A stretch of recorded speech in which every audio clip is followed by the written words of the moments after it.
आ रही है। Tel Aviv में काफ़ी तबाही हुई है जो ईरान की तरफ से मिसाइल दागे गए हैं। मैं इस वक्त एक बिल्डिंग के नज़दीक हूं, बिल्डिंग के अंदर जाऊंगा और आपको दिखाऊंगा किस तरीके की तबाही यहां पे इस मिसाइल अटैक से हुई है।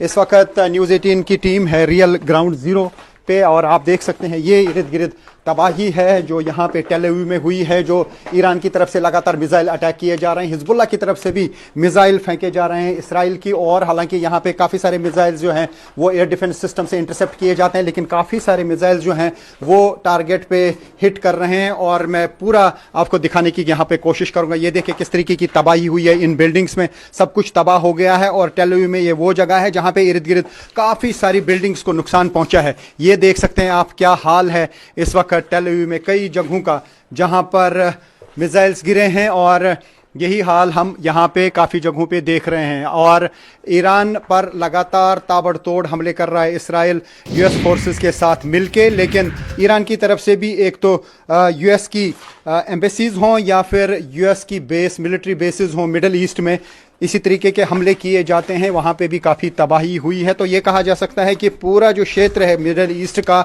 वो इस जंग की लपेट में आ चुका है और फुल स्केल वॉर चल रहा है। एक के बाद एक सायरन्स हो रही हैं यहाँ टेल अवीव में और जहाँ पर लोग जो हैं फ़ौरन शेल्टर्स में जाते हैं। वही एक वजह है कि यहाँ पे ज़्यादा लोगों की मौत नहीं होती है, बल्कि 12 लोगों की मौत हुई है उसकी कंफर्मेशन आईडीएफ ने की है और कई लोग जो हैं वो ज़ख्मी हो गए, लेकिन प्रॉपर्टी को काफ़ी जगहों पे डैमेज पहुँचा है। आप ये देख सकते हैं न्यूज़ 18 पे ये एक्सक्लूसिव विजुअल्स हैं जो हम अपने दर्शकों को दिखा रहे हैं कि क्या हाल हुआ है। टेल अवीव के साथ साथ जो जेरूसलम है वहाँ पे भी नुकसान हुआ है और साथ ही हाइफा में नुकसान हुआ है जो मिसाइल्स लगातार फायर किए जा रहे हैं। ये इलाका जो है पूरी तरह से इसमें तबाही हुई है और फिलहाल पूरे मिडल ईस्ट में जो है काफ़ी तनाव है और मिडल ईस्ट में काफ़ी जगहों पे एयर स्पेस भी बंद है और कुछ ही फ्लाइट्स ऑपरेट करती हैं। और जब हम यहाँ पे पहुँचे हमें भी यहाँ पहुँचने में बहुत मुश्किल लगी, बॉर्डर्स के थ्रू क्रॉस करना पड़ा, रोड बाई रोड आना पड़ा कई जगहों पर। तो फिलहाल न्यूज़ 18 की टीम लगातार इस क्षेत्र में है और आप तक पहुँचा रहे हैं हम पल पल की खबर।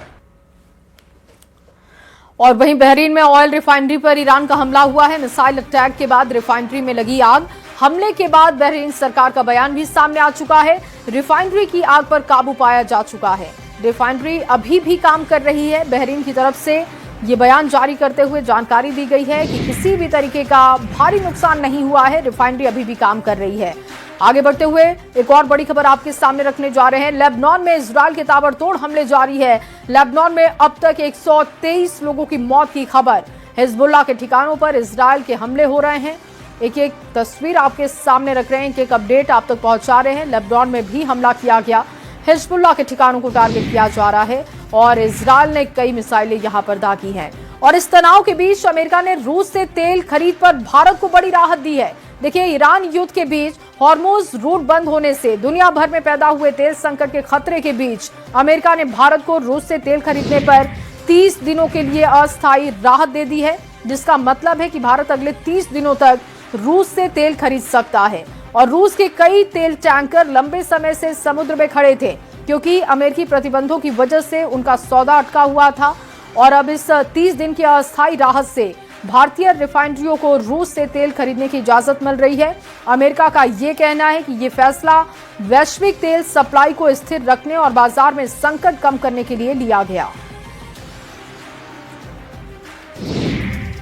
और वहीं ईरान अमेरिका जंग के बीच हॉर्मुज स्ट्रेट का रूट बंद होने से दुनिया की तेल सप्लाई पर जल सबसे बड़ा खतरा मंडराता हुआ दिख रहा है। और इस रास्ते में दुनिया को करीब 20% तेल मिलता है, जबकि भारत और चीन का 85% तेल इसी रूट से आता जाता है।